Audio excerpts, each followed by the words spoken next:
Yes, we are people living in a generation whereby things are moving at a very fast speed. Things are happening in a way we don't understand. You wake up and all you're thinking about is going to class, having lectures. What do I have to eat? What do I have to do next? And you have forgotten the core reason as to why we are here.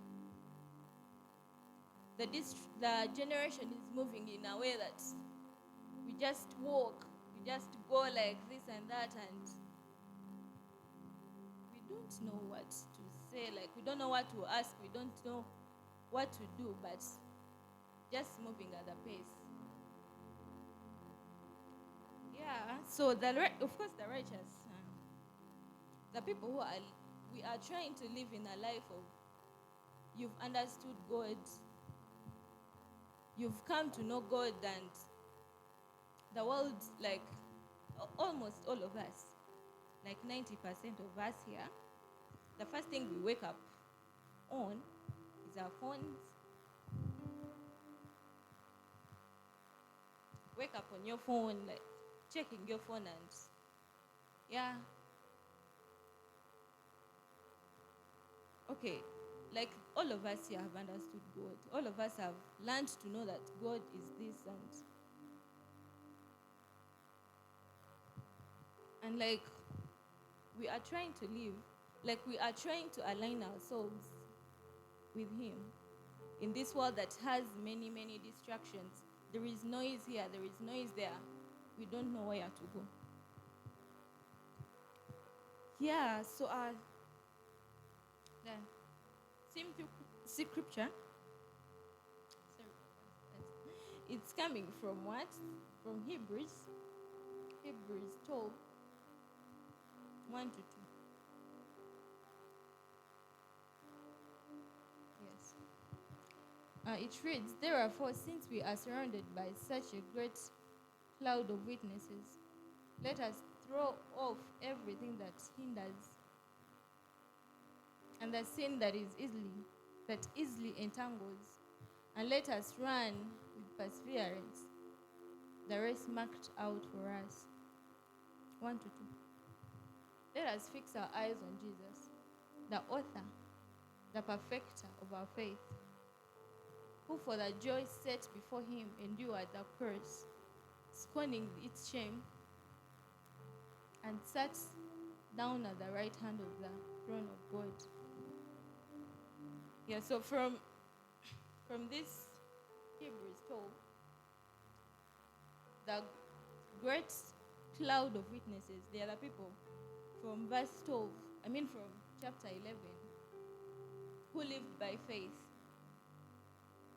Like, they used to do things not just by running, but they waited on God to direct them to do, like, for them to do what they asked God. How can I say it? Okay, like, they lived a life whereby they are not just doing things anyhow. They are not allowing just wind to throw them anywhere. Where they were told to go by God is where they went. But for us, at the moment,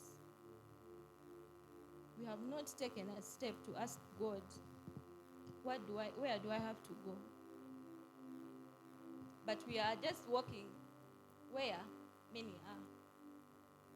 Okay, like where you see people running to is where you go, because there are many distractions. There are a lot of things happening in this world, and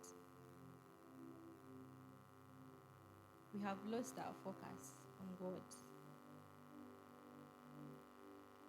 Yeah, so it continues and reads that, and let us run with perseverance the race marked out for us. What is the race marked out for you? Are you still at the right direction? Or while you're running, like you're just going where people are? You're still in church. You still believe. But your focus is no longer on God. A lot of things have distracted you. You have put more focus on reading books, which is not bad, yes. Like you've put more focus on reading books and doing other things except on God.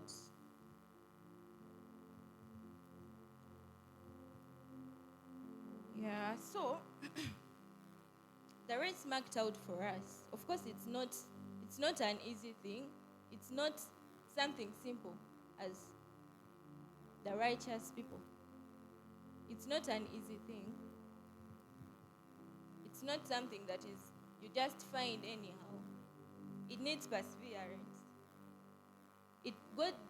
The writer wrote, knowing that it's not something very easy to go on.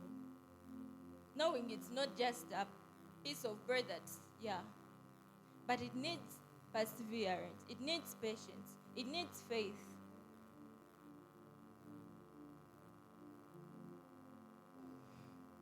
Guys, it's not easy to stand here.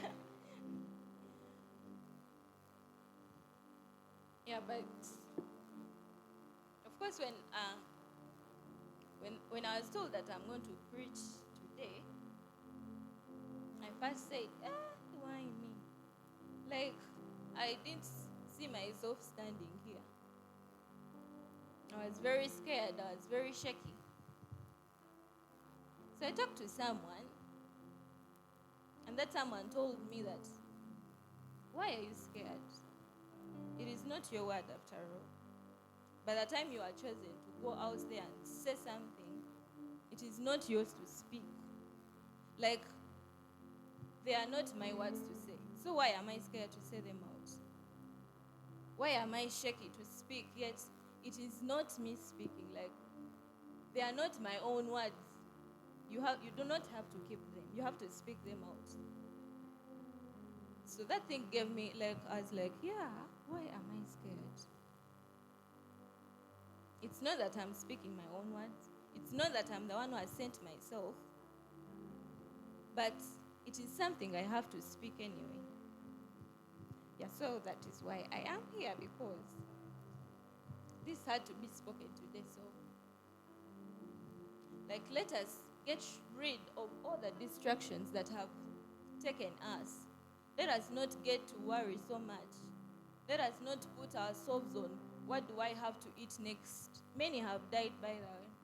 Recently, I've been seeing very many young people die of accidents, of very many things they didn't plan. Someone maybe planned to do this, but they didn't. Maybe they wished to do this and that, but they didn't. So we've been called today to focus our eyes on God, on Jesus, who is the perfect of our faith. You know, when you have faith, there is a way you'll come. You have faith, He's the perfect of our faith. So if we have a lot of faith, we have the energy, we have the ability to live without fear. We have the audacity to live because we have someone behind us.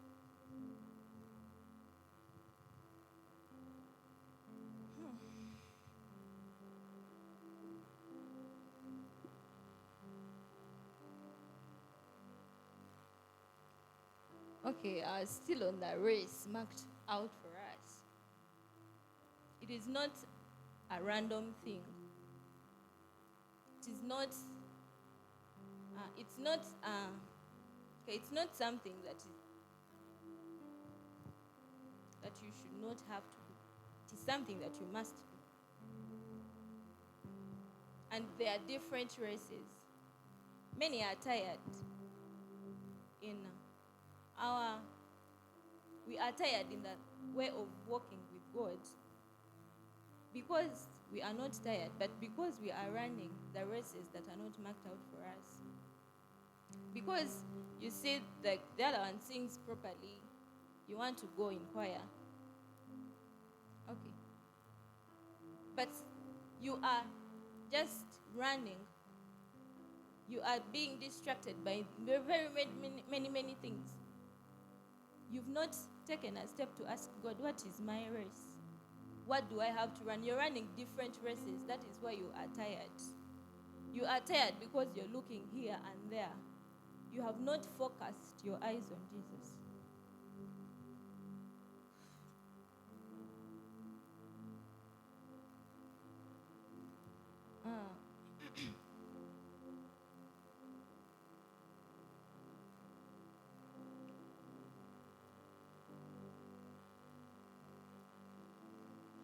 So, maybe something I can add on is, how do you remain righteous? Like, how do you remain focused on your race, on something that, how do you remain focused, not to be distracted by things that are on this world? Of course, it's by remaining. One is being intentional, not accidental. Be intentional on your search for God. Don't just do it. Don't just run. Do not do things aimlessly. See, before, when we were still in primary there, or secondary, I don't remember, but girls have, they have some habit of, you don't want to be in class. You do not want to be in class. You go to chore, over to the toilet, over bathrooms, I don't know. Someone goes to the toilet, maybe they're finished what had taken them there. They are coming back, they meet their friends going to chore. They're like, where are you going? I'm going to the bathroom. Okay, we go. Like, you do not have a purpose in life. You do not have what you're aiming at. That is why you're wasting a lot of time. The time you used to have for God, you're using it for other things. You used to have your fellowship. You used to have your home sale on Sunday. But because there is something that has come up, you'll be like, let me first go do that. You do not have, someone just calls you for something and you just go anyhow. You forget what you had to do. Another one is, we shall get that from Corinthians, 1 Corinthians 9:26.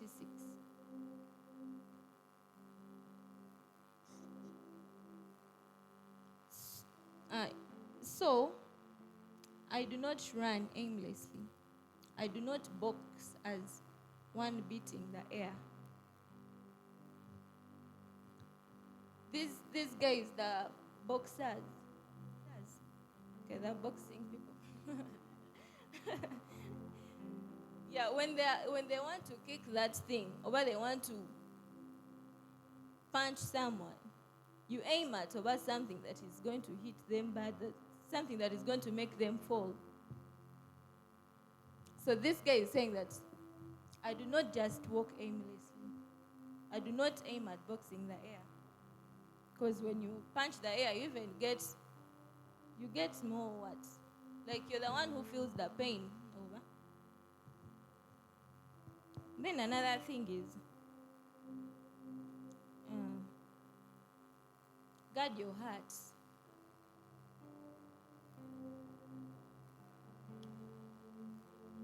We shall get that from Proverbs 4:23. Proverbs 4:23.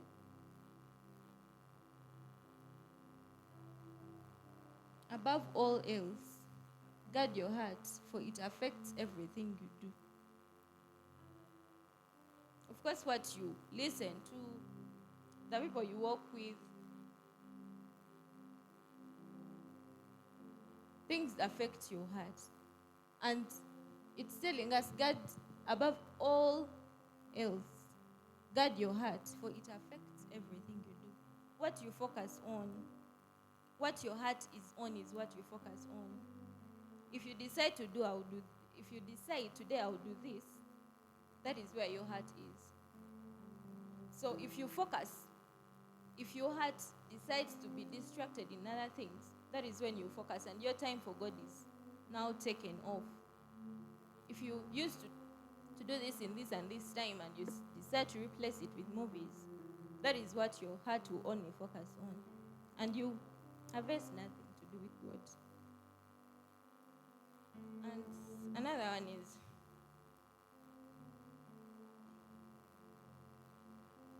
Putting God first. Of course, the Bible tells us that search for the kingdom and the righteousness of God first, and every other thing will be added unto you. So we are searching for other things. We are skipping a step. Instead of searching for God first and waiting for other things to be added unto us, we are looking for those things before searching God. There is something that this verse of